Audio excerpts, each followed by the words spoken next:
Começa agora o programa Luciana que Gemes.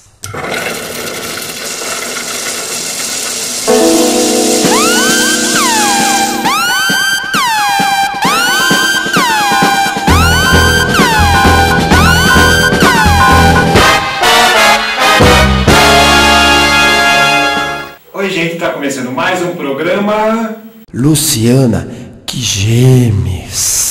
A little bit closer.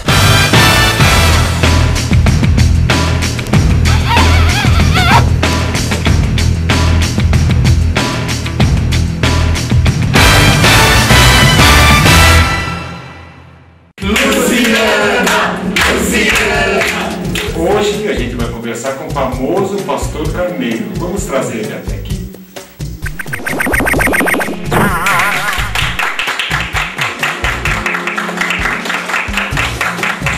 Eu sou o famoso Pastor Carneiro, porque Deus é o caminho e eu sou o pedágio. Me fala uma coisa.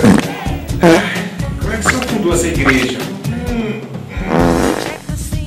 Sabe, Luciana, um dia eu desempregado, amargurado, caído e o demônio me tentava. E eu tive uma revelação, e essa revelação veio em forma de reportagem de televisão. Eu vi um monte de gente orando, eu vi, Senhor, eu vi um monte de saco de dinheiro desse tamanho, Senhor, eu vi. Foi nesse momento que eu resolvi montar a minha igreja, a igreja do pagamento em dia, do 5º dia útil de cada mês.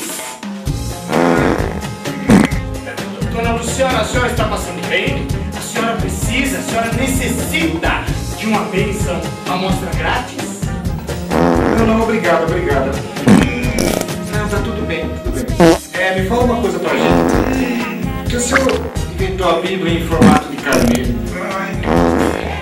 Sabe, Luciana, eu mesmo sozinho inventei a Bíblia em forma de carnê. Tudo isso pensando no fiel. Por quê? Porque enquanto ele exalta o nome do Senhor, ele não se esquece o 5º dia útil, o dia do pagamento do meu carnê.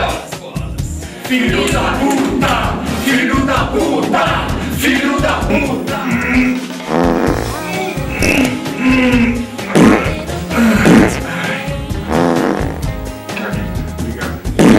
Bom, pessoal, agora chegou a hora tão esperada do nosso programa.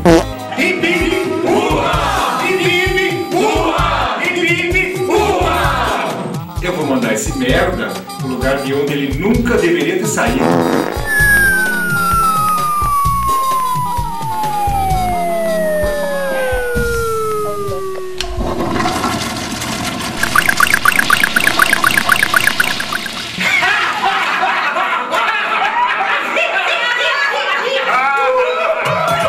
Eu sou o Luciano que Gemes e nos encontramos no próximo episódio. Tchau! Luciana que Gemes. A little bit closer.